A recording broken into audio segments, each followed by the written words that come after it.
The portable gaming market has seen many changes since 2017, when Nintendo released their ever-popular Switch console. There's been an explosion of different portable gaming systems since then, everything ranging from cheap little systems for retro games to upper market ones costing a lot more. The Steam Deck is of course the latter, and the reason for that is because it's essentially a portable PC. It allows you to take the PC gaming experience with you on the go in one convenient little package. Now, I do have games on the likes of Steam and the Epic Games Store, and my PC does an adequate job of playing them. But I primarily play games on console, where it's easy enough to simply plonk in a cartridge or slide in a disc, maybe do an install as well, but that's it, you are ready to go with no faffing about. So how would a console gamer take to the Steam Deck? Am I going to get a lot of use out of it? Or will the constant PC-like fiddling of the settings be a deal breaker? Hello fellow gamers, and is it me or is it getting a bit steamy in here?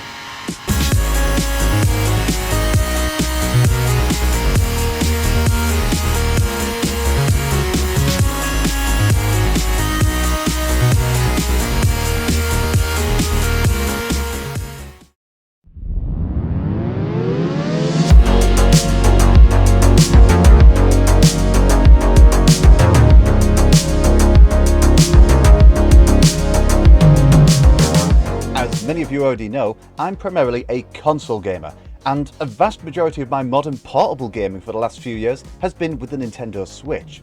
It's done really well for me as a versatile home console, as well as a portable system that I can take with me anywhere. And now I have a Steam Deck, allowing me to take my Steam library anywhere as well.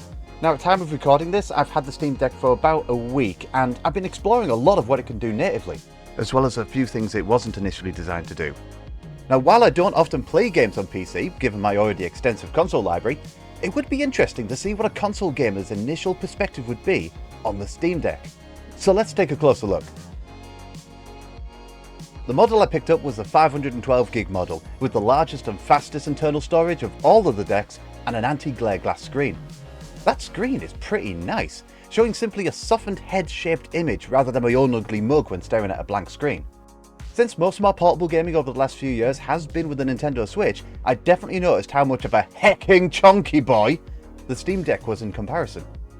In fact, holding it in my hands, and I only have like average size hands, I think its size would make it unwieldy for some. Although hardcore enthusiasts would scoff at the idea, I reckon if Valve released something like a Steam Deck Lite in the same vein as Nintendo's Switch Lite, it would more comfortably fit in more people's hands, therefore appealing to a larger audience. Still though, the controls all felt like they were in the right place. The ergonomic grip and the shoulder triggers it provides are definitely welcome additions.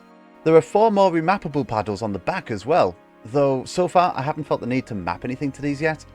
Given some more time with this, I'm sure I'll put them to good use. And for those games that don't even support controllers, these 2 neat little trackpads certainly come in useful. Using them felt easy enough, with the Steam Deck's haptics gently clicking away with every swipe of my thumb.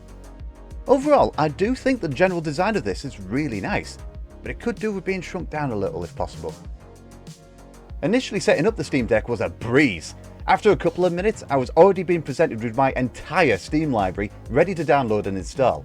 SteamOS in general is surprisingly simple to navigate. It shows you your most recently played games, gives you access to your entire library, regardless of whether they're verified for the deck or not, and a lot of its options are just a couple of presses away. It gives you a lot of freedom over how your Steam Deck just generally behaves, and I like that. If you want to give it a whirl for yourself without having to get a Steam Deck, you could always switch to big picture mode on your PC to get a good idea of what it's like to navigate.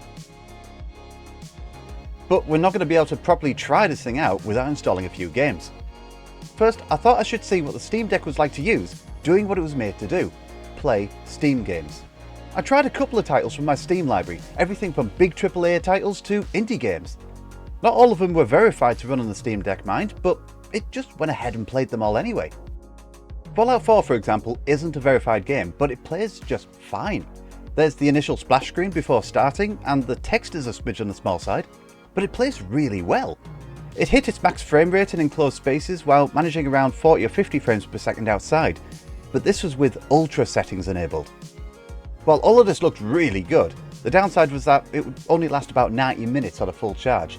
I needed to tweak the performance settings, sacrificing frame rate or resolution in order to make it last longer. While I was able to initially scrape back another 40 or 50 minutes of battery life, Without further sacrificing resolution and performance, it's sadly not a game that can be played for too long on the battery alone. You're gonna need to keep your charger with you. I experienced similar performance when running Skyrim, so setting the same restrictions made a lot of sense here too. Having said that, I've gotten used to Skyrim on the Switch, which only ran at like 30 frames per second, so seeing it run portably at a smoother frame rate was really nice. Obviously, I didn't just stick to Bethesda games. Portal, for instance, ran absolutely perfectly without a single hiccup. It's an old enough game though, and it is made by Valve after all, so I shouldn't expect anything less. Another title that ran flawlessly is Rain on Your Parade. It ran absolutely perfectly in the Steam Deck, and you know, this is a hell of a lot of fun. Those were just a few examples, but overall I found that the Steam Deck accomplishes what it sets out to do. It played all of the Steam games I threw at it, even those that weren't even verified. You will periodically need to tweak the performance settings to get a good battery life balance out of it though, which I never needed to worry about when playing on Switch. That's something from the PC side of gaming that could be considered a good or a bad thing. Good that you have the choice to do it, or bad if you can't be arsed tweaking settings everywhere. A lot of people just want to play the game, and you can do that with the Steam Deck, but its already limited battery life will suffer as a result. Next up, I thought I'd get my Epic Games library running on this thing. Although it isn't officially supported, I'd read reports that it can easily run games from the Epic Games Store.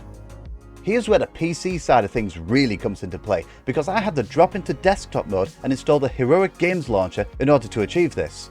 Now already that sounds like it would scare off most folks, and I don't blame you.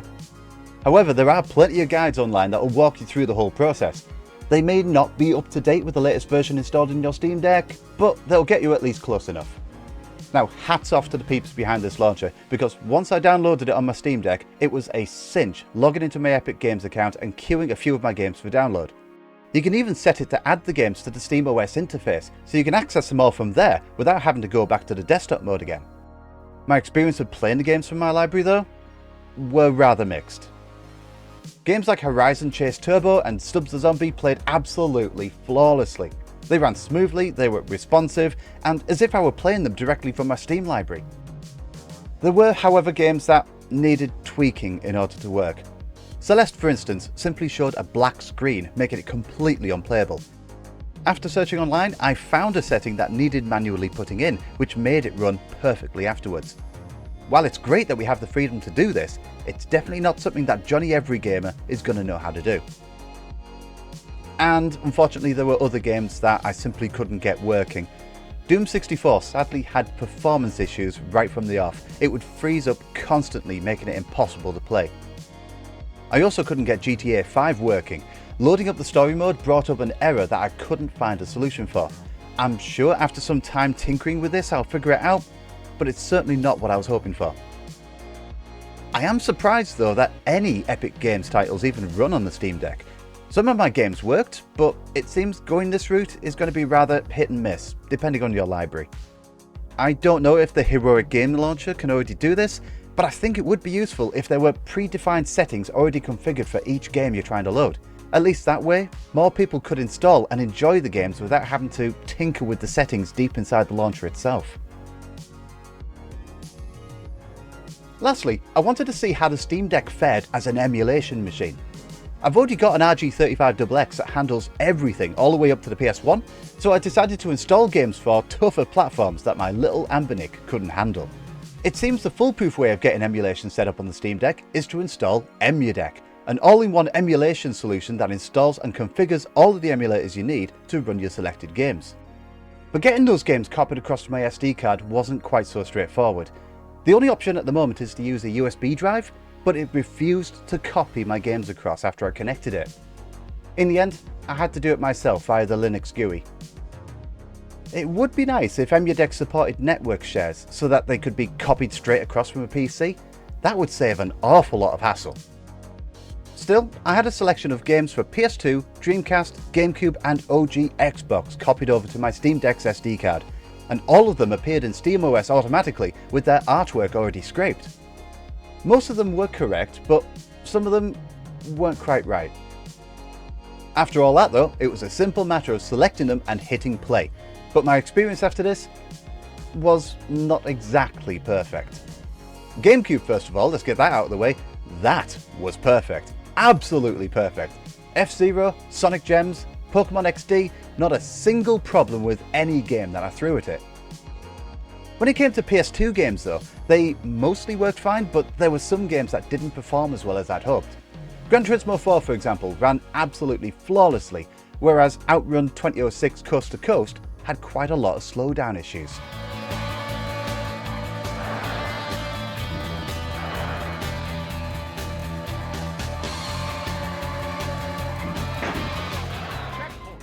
Dreamcast gameplay itself seemed to work pretty well despite a couple of minor graphical glitches, but the FMV was pretty jumpy to start with.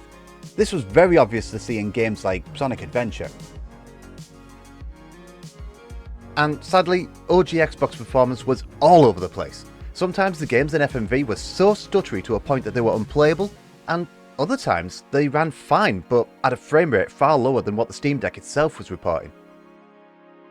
I'm sure a few days after this video goes out I'll have corrected these, but this wasn't a wholly great out-of-the-box experience with emulation on Steam Deck. Further tweaking is needed, which is quickly becoming the norm for this device.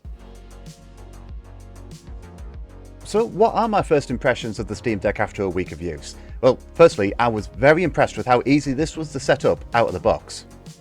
It didn't take long at all to log into my Steam account, start downloading and then start playing games on this thing. And the games run incredibly well, many certainly better than what the Switch can handle. If digital is the only option, which is certainly the case with many games, now that I own a Steam Deck, I feel I can now seriously consider getting some of these games on Steam rather than on other platforms. Though I still much prefer physical, far less chance of delistings that way. I also like how versatile this is, with the Steam Deck community coming up with ways to get epic games and emulators running on this. But what really gets in the way is the poor battery life, facilitating the need to have to tweak the settings per game in order to get it to last longer. If you're a PC gamer, tweaking the settings per game is likely something you're expected to do, but for someone who's primarily a console gamer, all of the tweaking that needs to be done just takes away from the whole gaming experience somewhat. There are sites such as sharedeck.games though, that provide recommended settings for specific titles, so at least that can be used as a reference if you want to get your Steam games to last longer on the Steam Deck's battery. It would be nice though if Valve implemented a recommended settings feature that would do all of this for us, even if only for validated games. Once those settings are locked in though, the Steam Deck has been really nice to use. You'll likely need to have more confident computer skills in order to install anything outside of your Steam library, but if you're simply sticking with that, you're going to have a pretty good time with the Steam Deck. And on that note, I'm going to head off, so thanks very much for watching. Did you pick up a Steam Deck? And if so, what have you been playing on it? Let everyone know your game recommendations down below in the comments. And hey, while you're down there, a like for the video is always appreciated, and there's always that subscribe button if you want to hear more from me. Thanks again for watching, and I'll catch you all next time.